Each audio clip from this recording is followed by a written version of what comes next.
Sahyadri digital, आवाज सामान्य जनतेचा। आंबेगाव तालुक्यातील म्हाळुंगे पडवळ गावात जमिनीच्या वाटपावरून दोन सख्या भावांमध्ये वाद आहे।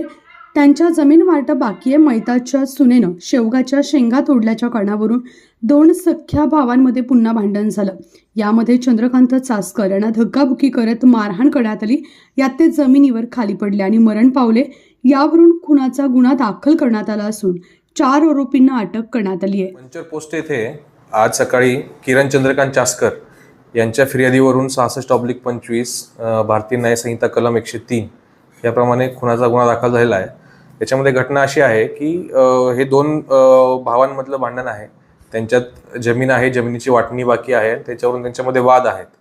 काल संध्याकाळी जे मयत आहेत चंद्रकांत सदाशिव चासकर यांची सून ही त्या ठिकाणी एका शेवग्याच्या झाडाच्या शेंगा तोडण्याकरता गेली असता जे आरोपी आहेत त्या आरोपींचे त्यांच्याशी वाद झाले की तुम्ही या झाडाच्या शेंगा का तोडतावरून, आणि त्याच घटनेचा वाद हा पुन्हा सकाळी त्यांच्यामध्ये झाला। आणि मग त्यावेळी हे दोन कुटुंबातील सदस्यांमध्ये आपापसामध्ये धक्काबुक्की झाली। त्याच्यामध्ये जे मयत चंद्रकांत सदाशिव चासकर आहेत या धक्काबुक्कीमध्ये खाली पडले, त्यांना मारहाण झाली आणि त्याच्यामध्ये ते बेशुद्ध झाल्यामुळे त्यांना दवाखान्यात घेऊन गेले असता ते डॉक्टरांनी त्यांना मयत घोषित केलेलं आहे। त्याच्यावरून मग आपण हे त्या धक्काबुक्कीमुळे ते मरण पावले, मारहाणीमुळे मरण पावले याकरता ते खुनाचा गुन्हा दाखल करण्यात आलेला आहे आणि याच्यामध्ये 4 आरोपी आपण अटक केलेले आहेत।